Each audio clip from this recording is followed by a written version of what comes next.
What's up, everyone? It's your boy Scott. Welcome to the Scott Reports. Today we're here to talk about Goblin Slayer Episode 3, the make or break episode, unless you've already given up on the series, which you shouldn't have. I'm telling you guys that right now because this series is really good. At least I'm enjoying it very much. As today, this episode, out of the 12, I'm going to go ahead right now and say this is probably going to either be one of the best episodes, if not the best episode. I mean, it was a little bit too chill to be the best episode. I'm pretty sure there's going to be better that comes along down the line. But when we go back and look at it as a whole, this is going to be one of the episodes that will be one of the very best. We can go ahead and say that simply because what we got in this episode. This episode, we actually got the party introduced. We got introduced to the group of individuals who will be going with Goblin Slayer on his journey, as the series at some point probably will go on to bigger things. But first and foremost, we got introduced to possible best girl, which is the elf archer.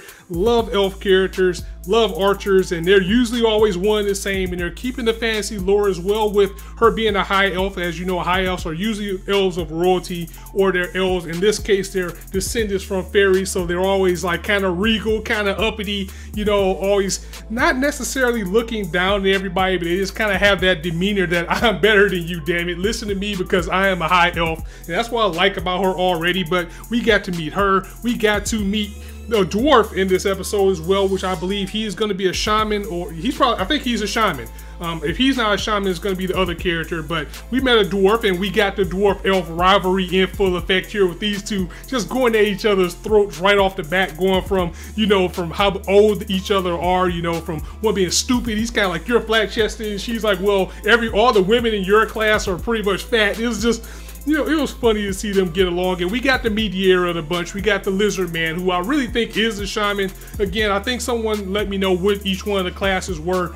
But yeah, we got the party introduced, and I love the dynamic that they're having already. Again, you're going to see the elf kind of antagonize everybody just because she's a high elf, and her and the dwarf are going to go back and forth. And then you got the lizard, who is the calm and cool head of the group, and he's going to be kind of the mediator, telling you guys, you know what, chill out. We need to be serious. This is a plan. This is what we need to do. And they're silver rank adventurers as well, and they're actually looking for Goblin Slayer in this episode because they want him to join the party, because something big is coming. Demons are coming, and demons need to be stopped. So each one of these people are representing their respective race to get someone on the human side, which is why they're looking for Goblin Slayer. Because, you know, a big war is coming, and these sides don't necessarily trust each other. The humans especially don't trust the elves, because they always think whenever the elves come around, then some type of war is coming, and they're all for their own means. So that's really the reason they wanted to recruit Goblin Slayer. But at the same time, they wanted to get him in as well because what he's known for. Now, the elf was a little bit more straightforward with what she was trying to do by saying, look, these demons are coming. We need you to help now. You can't waste your time killing these elves. But Goblin Slayer, you know, kind of said, well, if things decide to go to hell, if some bigger things are coming to light, the goblins are going to be the first things that are going to take the roost. They're going to be the ones that's going to start with their activity going up even more and more. So they're going to have to be taken care of no matter what. So if goblins involved, I'm there with you guys. So he's still straightforward on his goal, but it looks like at some point we are going to get more of a variety of the type of things we're going to take care of in this series. So it's good to see the world expanded and getting more characters that we're actually going to care about. I love this group. I like them already, so I hope they stand the test of time. And, you know, also we're getting a little bit of things with Priestess and how everybody else sees Goblin Slayer. We seen that a little bit last episode. We see it again this episode with the Goblin Slayer slander still going with the other adventurers, and them even trying to, you know, pillage Priestess away from him. You know, a group of people came up to her like, look, you're a porcelain. Why don't you come with us? We're silver. Let's go kill something else besides some goblins, because this guy's a bum. He's only going to hold you back. And then a very sultry mage came into play, and she has a past with Goblin Slayer, and she tried to talk to Priestess by saying, look, I know what you want to do. I've been in your same shoes with this man. I know you want to help him. He has something about him that makes you want to care about him. And what he's doing is actually good for the world. It's true. Those goblins need to be taken out. And I know once people get higher in ranks, they don't want to do that. They feel it's work that's beneath them.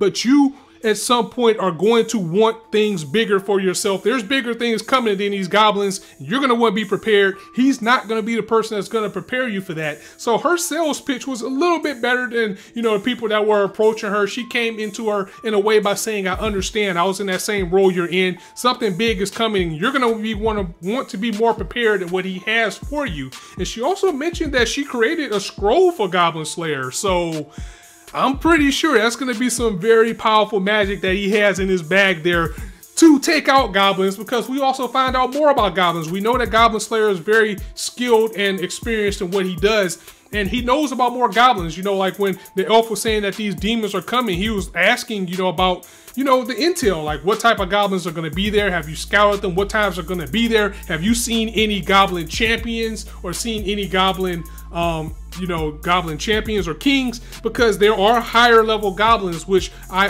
kind of had a feeling, because we saw it in the cave, that it looks like they can evolve, they can grow, but it looks like these goblins can actually evolve as well, because he said that these goblin champions or these goblin lords, they're actually on the same level as a platinum level adventurer, and the people that we've seen so far has only been silver. So if those guys are out there, man, I shudder to think what a goblin champion or a goblin lord is going to be taken care of. At the same time, I cannot wait to see it. And also, you know, we learned a little bit more about the goblins, or at least we learned more about the goblins from Goblin Slayer's perspective, as we got a very nice part in this episode where now this party is formed, they're going to go together and they're going to stay together. We saw the bond of them as they sat around the fire, and each one of these people, as they sat down, they drank, they be merry, they got to eat, and they got to know each other, and each one of them shared something from, you know, their respective race. You know, like Goblin Slayer had some cheese that he had from the farm, he had wine, you know, you had this piece of bread that they all shared, kind of like a fellowship, you know, the fellowship of the ring, of them coming together, becoming a team. And that was probably the best part of the episode for me, is have them all around that campfire, and they're kind of getting to know each other, sharing things, and forming a bond that's going to be unbreakable. And this, after seeing that scene, I don't want to lose either one of these characters. And Goblin Slayer, you know, they were saying, like, how do you know about goblins, or how are goblins seen where you're from, because everybody has their own perception of them. And he was like, well, I was told from my sister, who we know was slain by these goblins, that goblins come from the green moon, because you see there's two moons in the sky. They come from the green moon. They're very envious of things that they don't have. That's why they come here, they pillage and destroy and try to take everything that they have, because they're jealous. And if you make a mistake, you're going to become one of them. I know my sister was 100% pure, and I know that she never went down the path that would turn her to one of those goblins. And you kind of wonder if this is just, you know, hearsay, or just, you know, like a tale they use to scare children into being nice by saying, you know, if you go down the wrong path, you're going to become a goblin. Or is that really true? That's a pretty interesting theory too. I mean, of course, you know, goblins are bred between each other because, you know, they have children and things like that. But I wouldn't put it past the series being twisted enough to seeing people actually being turned to them. That'd be pretty interesting. I don't know how people will feel about that, but either way, it's got me more interested in the world altogether. So now that the party's together, they're gonna go, of course, go slay some goblins, and everybody's excited to show off their skills, especially the elf. She's like, hey, wait till you see my bow skills. You boys are gonna be in for it. I cannot wait to see what each one of these guys are gonna bring to the table. And Goblin Slayer episode 3 just brought a lot of things that I love about fantasy, and this was again another lighter tone episode that, if you can get past the polarizing episode 1, this is more along the lines of what people thought they were signing up for with that series. That doesn't mean that things aren't gonna get dark again, because trust me, they will. But now seeing that there's a little bit more depth to these characters and what's going on to the world, hopefully that will be enough to get people on the side of Goblin Slayer, to stop trashing it and to actually give it a chance. And again, to just pony up, get past that first episode and get into something that's a fantasy series that we haven't seen in a while, because the anime, you know, genre is just flush with isekai. But there's actually true fantasy out there. You know, there's still Grand Crest, which I have to finish myself. Now we have Goblin Slayer, which is shaping up to be very well. Again, I think episode 3 is going to be one of the best episodes of the series, just because it felt so nice, wholesome, pure, and it was what I love out of fantasy, you know, to see that camaraderie, to see the party come together, and we can just get down to some goblin slaying. So I'm already sold for Goblin Slayer, but let me know what you guys thought of this episode. And with this being the 3rd episode, are you going to drop the series? Or are you going to put it on the backlog? Are you going to stick with it? Because I'm going to try to cover it every week if I can. And we'll see how you guys feel about that. And I'll see you guys next week. if I can. So if you like the video, go ahead and drop it a like, and if you want to hear more, go ahead and hit that subscribe button. There's not a shortage of content for you to indulge on this channel. As I always say, you guys be anywhere on YouTube right now, but you chose to listen to me. I really appreciate that, so thanks for stopping by. Be sure to hit that bell so you'll be notified whenever I go live or drop a video. I'll catch you guys later. So on that note, it's your boy Scott signing out. See you soon.